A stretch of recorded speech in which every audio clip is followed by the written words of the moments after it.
Supreme Court today sacks Ihedioha of the PDP as Imo State Governor, affirms Senator Hope Uzodinma of the APC as a validly elected governor in the March 9, 2019 governorship election in the state.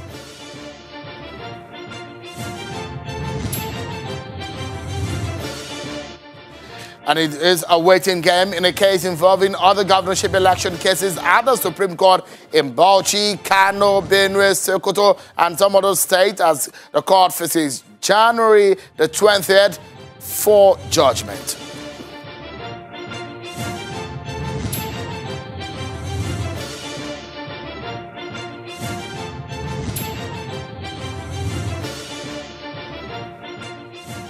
Hello everyone and welcome to the program. This is Politics Today live on Channels Television. I'm Seun Okinbale at Channels Television's global headquarters here in Lagos. What a day it has been and what a moment in history for the people of Imo State. We're following the breaking news for you as the Supreme Court today has delivered judgment in the Imo State governorship election, and things are changing quite fast. The Supreme Court has sacked Ihedioha of the PDP as the Imo State governor and affirmed Senator Hope Uzodinma of the APC as a validly elected governor in the March 9th, 2019 governorship election. That is the matter we shall be dissecting and getting some of the reactions to what happened at the Supreme Court today and what this means, the implication for Imo State politics and the history of Nigeria electoral judgments.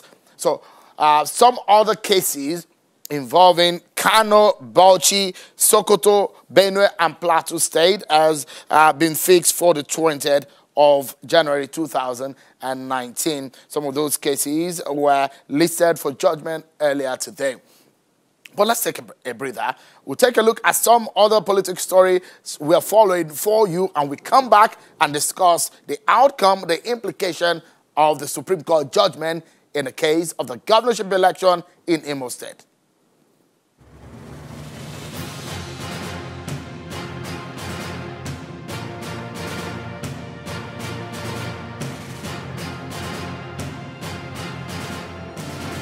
The House of Representatives Committee on Powers asked the Nigerian Electricity Regulatory Commission to suspend the planned increase in electricity tariff. The committee chairman Aliyu Magaji gave the directive during a meeting with the Minister of Power and the Nigerian Electricity Regulatory Commission on the rationale behind the increase when the House had already passed a bill which criminalizes estimated billing.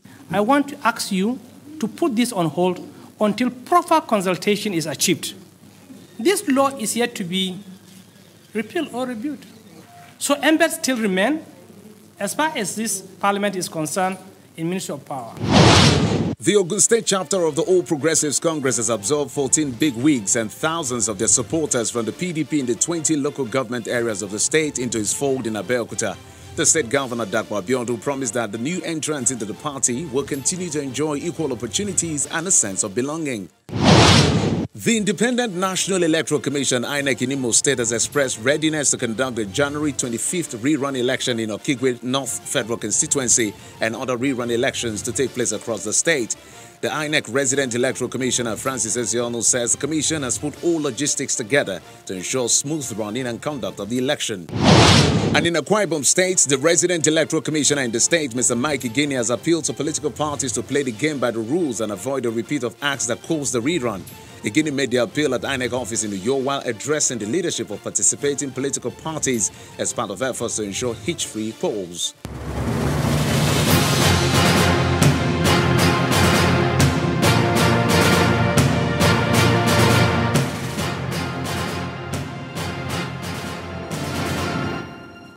Thank you so much, everyone, for staying with us. Let's tell you what has come out as perhaps a landmark judgment out of Nigeria's biggest and the top court today, the apex court, the Supreme Court, in the case involving the governorship contest in Imo State. The court today has ruled that the candidate of the APC is a validly elected governor in a March 9th 2019 governorship election in Imo State, and that is Senator Hope Uzodinma, and sacked the incumbent governor, Ihedioha of the PDP. the court today ruled in that case, affirming Hope Uzodinma of the APC. It was a unanimous judgment. The 7-man panel of the Apex Court held that the votes due to Uzodinma from 388 polling units were unlawfully excluded, and the Supreme Court, however, fixed Monday, 20 July 2020 for judgment in Sokoto governorship case. What does this mean legally, of course, because this is the immediate concern or the immediate bone of contention, the legal implication of this, what the court said, and what it became a unanimous outcome of the decision of the Supreme Court. Let's first of all get the legal understanding of the judgment of today. I have joining me Mr. Daniel Buala. He joins us via Skype. Thank you so much, Mr. Buala, for joining us tonight on the program. If you look at the breakdown, let's first and foremost get a sense of what this judgment is and the stand of the Supreme Court on this. It was a unanimous judgment. What does that mean?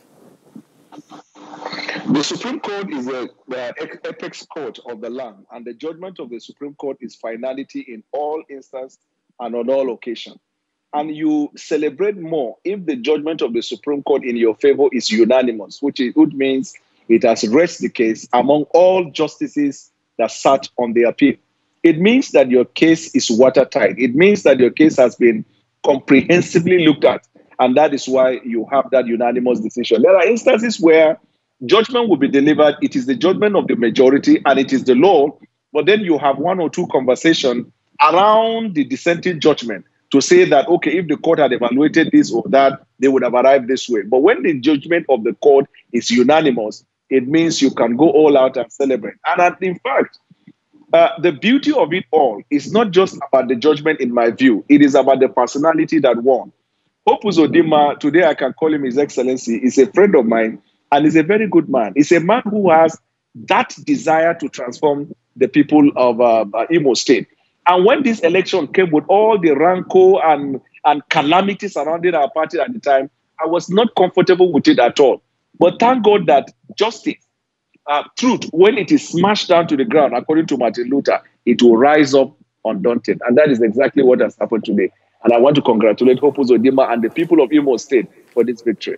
So it does mean one thing, that this is not a court of second instance or fourth instance. This is next to God's verdict in the case of Imo State. That means what the Supreme Court has said today is final.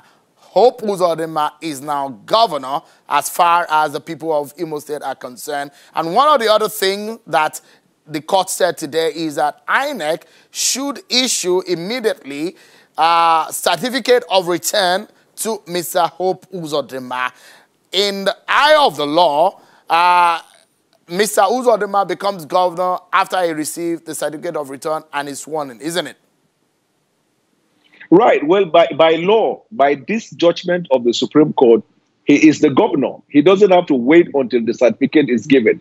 But when the certificate is given, it means it has marked the seal to the authority. Remember in the case of Peter Obi, when many years ago, the Supreme Court decided that he was the governor at the time when they were reading the term of office. It took effect from that judgment. And so the judgment now has declared that he's right. It means he was the one who won the majority of the vote in that election. So he is the governor, validly nominated, confirmed by the final court of the land.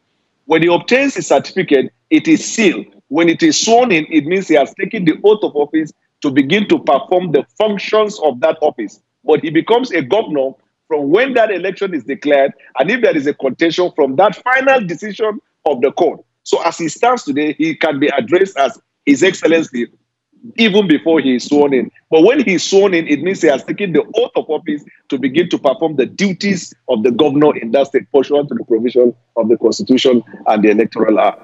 At some point, we might be hearing from the man whose responsibility will be to be the governor of Imo State on the program. We hope that he's able to join us live on the telephone. But in the meantime, let's look at some other angles to this matter. it does look like, and we have discussed the outcome of all the governorship election cases that have gone to the Supreme Court on the program. But before now, it does look like the Supreme Court has been a bit conservative in its judgment with some of the appeals that have gone to it. But it does look like this is a 360-degree turn in the judgment in the case of Imo State. Do you see any difference in the manner in which some of these arguments have been presented before now up to the case of Imo State? Yes, I like the use of the word the 360 degree. You see, cases are determined on their own merit. They are decided on their own merit. Facts might be the same, but if the laws applied are different, or if the laws are the same, the principles are the same, but fact differs, you will see a different conclusion. So without prejudice to the judgment that has now declared Hope Uzodimma as the lawful candidate and winner of that election, if there is any other appeal pending before the Supreme Court for which similar situation occurred, similar facts occurred, it means that the Supreme Court will be consistent in their decision. And this is a kind of decision, in my view, that even the fiercest critics in PDP may not be able to criticize it, because when we began this election petition and we see how courts were dashing out judgment, almost affirming the decision of whoever INEC declared as winner, it came to a point where people started thinking, then what's the point in going to court when whoever the INEC declares winner, no matter the nature of the appeal, is finally declared? This case finally, clearly, and unequivocally shows to the Nigerian people that it is not as they are thinking, that cases are determined on their own merit. And if somebody is lawfully excluded, or maybe a vote that are lawfully supposed to be accrued to a particular candidate, but for whatever reason, either error on the part of INEC or either malpractice, that right is taken away, you have the opportunity, when you exhaust the tribunal, you go to appeal, you can now come to the final court that will look at three things. One, they will evaluate, they will look at how that tribunal arrived at that judgment. Did they carry all of the factors that was required? And number two, how did the Court of Appeal determine the appeal arising from the decision of that tribunal?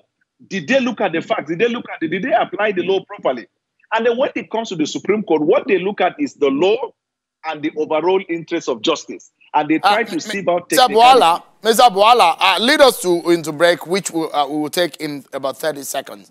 We're looking at legality. Let me show you the outcome of the election, result of that election as declared on the 12th of March 2019. Take a look at what it looks like here. Emeka Ihedioha had 273,000. Uche Nwosu, 190,000. Ifeanyi Ararume, Abga, 114,000. Hope Uzodimma came fourth with 96,000. Ihedioha came fifth with 6,000 votes. Now, a lot of people will think that before a fourth man in the contest can be beneficiary of a court judgment, I mean, it will be a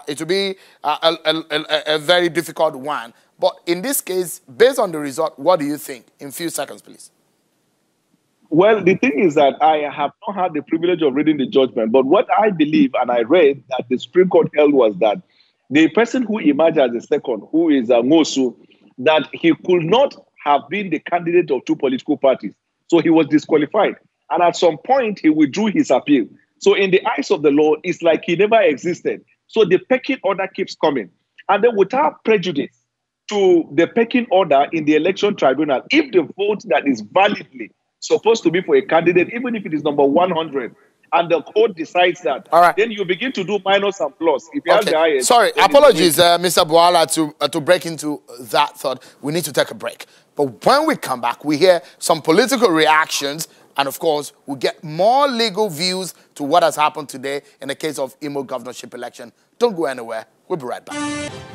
Thank you so much, everyone, for staying with us. We've been discussing the outcome of the Supreme Court judgment of today in the case of Imo State governorship election, where the court declared Hope Uzodimma of the APC, the validly elected governor of Imo State, sacking Emeka Ihedioha of the PDP. Let's get back to the conversation now. Mr. Daniel Buala has been speaking to us on the matter, and we are now being joined by Mr. Mustafa Saliu, chieftain of the APC, the deputy national chairman of the APC South Northeast. Thank you so much for coming on tonight.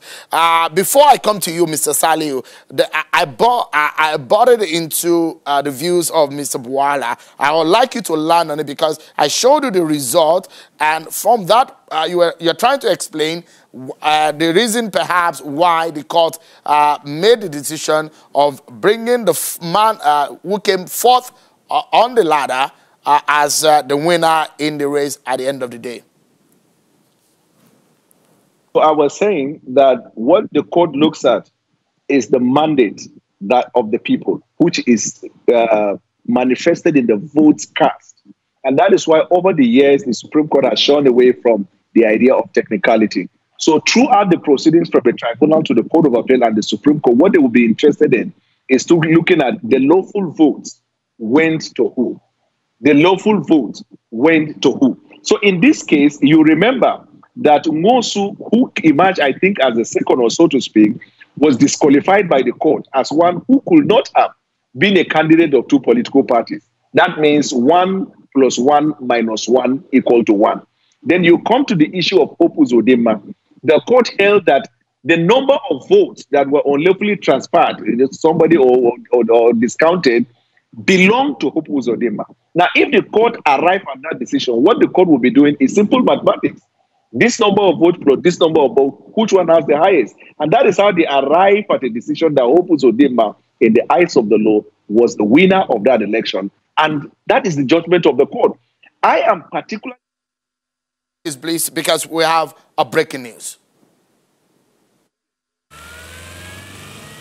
This is Channels Television's breaking news.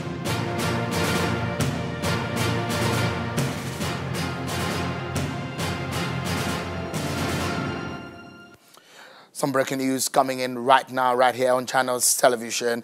The federal government has declared the new security initiative of the Southwest region on the governors of the region as illegal.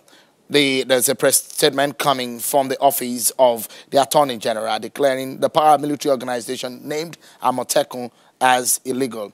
The Federal Republic of Nigeria says it is a sovereign entity and is governed by law, which meant to sustain its corporate existence as a constitutional democracy.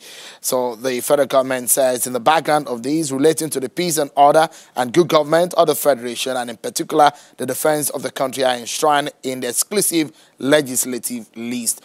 They went further to say that the setting up of the paramilitary organization called Amotekun is illegal and runs contrary to the provisions of the Nigerian law. The breaking news coming right here on Channels Television is that the federal government says the setting up of the paramilitary organization called Amotekun is illegal and runs contrary to the provisions of the Nigerian law. We'll give you details and more reactions on that right here on Channels Television. Stay with us right here, the nation's news leader. Let's get to our Abuja studio where Mr. Mustafa Saliu, the chieftain of the APC, is standing by to talk to us. Give us a sense of what this means for your party, the APC, coming out to win from the courtroom the case, the governorship election in Imo State. Thank you, Shogun. This is, we are all in the festive mood now because this is a very sound victory and a very welcome one. And it has come at the very right time.